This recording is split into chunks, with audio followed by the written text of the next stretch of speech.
আজকের আমি বানিয়ে দেখাবো পনির বাটারফ্লাই। পনির বাটারফ্লাইয়ের জন্য আমার কিছু বড় সাইজের আলুকে আমি পাতলা পাতলা করে কেটে নিয়েছি। ঠিক এইরকমভাবে পাতলা করে কেটে নিতে হবে। এরপরে গরম জলের মধ্যে একটু নুন দিয়ে আলুগুলোকে আমি একটু হালকা বয়েল করে নিলাম, নিয়ে চাপা দিয়ে রেখে দিলাম। এরপরে আমি পনিরগুলোকে একটু ম্যারিনেট করে নেব।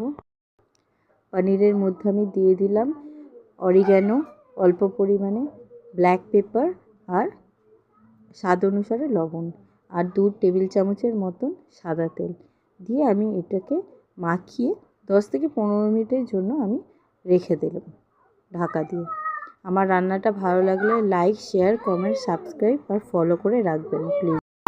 এরপরে একটা আমি মিক্সচার তৈরি করব, যার মধ্যে 3 টেবিল চামচের মতো কর্নফ্লাওয়ার আর 2 টেবিল চামচের মতন চালের গুঁড়ি আমি এর মধ্যে অ্যাড করলাম। করে হাফ চামচের মতন হলুদের গুঁড়ো আর হাফ টেবিল চামচের মতন লঙ্কার গুঁড়ো দিয়ে আমি ভালো করে পরিমাণ মতো লবণ দিলাম, দিয়ে এটাকে ভালো করে মিক্স করলাম। এইবারে আমি আলু আর পনিরগুলোকে আমি কিভাবে একসাথে করে লাগাচ্ছি এটা দেখে নাও বন্ধুরা। তো আলুটার মাঝখান থেকে পনিরটা দিয়ে একটা কাঠের টুথপিক দিয়ে আমি এইগুলোকে আটকে দিলাম। ঠিক আস্তে আস্তে আমি একসাথে দুটো করে করছি, একসাথে একটাও করা যায়। আলুটা কি সুন্দর ফোল্ড হয়ে যাচ্ছে দেখো বন্ধুরা। ঠিক এই রকমভাবে আমি সবকটা আগে তৈরি করে নিলাম। একটা করে আমি সবকটাকে করে নেব। আগে আমি সবকটাকে করে নেব, তারপরে আমি এইগুলোকে ব্যাটারের মধ্যে মেশাবো।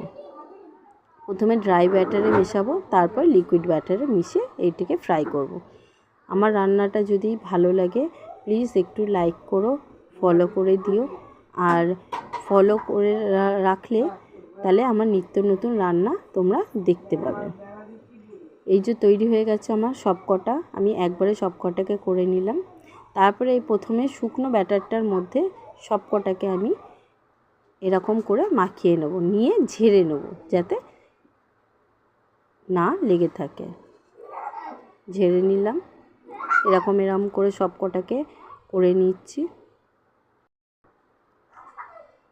হয়ে গেছে আমার সবকটাই, সব একবারে আমি করে নেব, তারপরে লিকুইড ব্যাটারে আমি দেব। একবার করে খেয়েও দেখবে, খুবই টেস্টি, খুবই সুন্দর খেতে লাগবে। তৈরি হয়ে গেছে আমার সবকটা একসাথে, আমি সব একসাথে করে নিলাম।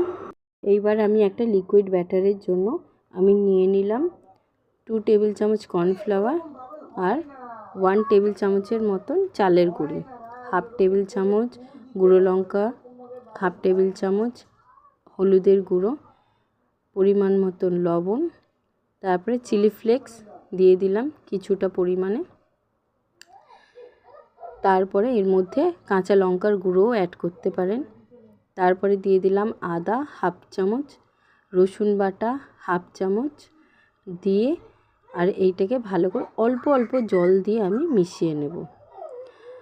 অল্প অল্প জল দিয়ে মেশাবো, খুব গাঢ়ও হবে না আবার খুব থিকও হবে না, একদম পাতলাও না একদম গাঢ়ও হবে না।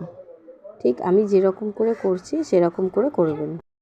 এরপর মেন একটা জিনিস অ্যাড করতে হবে, এটা হচ্ছে শেজওয়ান চাটনি।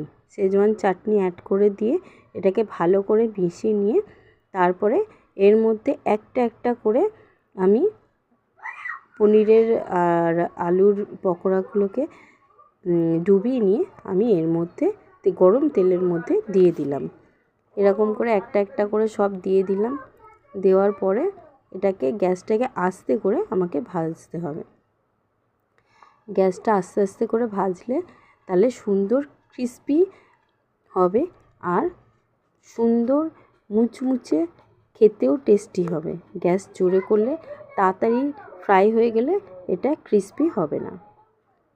ঠিক দেখো এক সাইড হয়ে গেছে, আমি আর এক সাইডে উল্টে দিলাম। ঠিক এরকমভাবে ভাজতে হবে।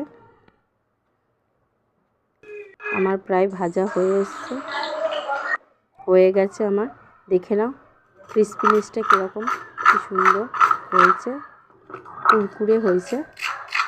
আওয়াজটা দেখিয়ে দিলাম। তৈরি হয়ে গেল।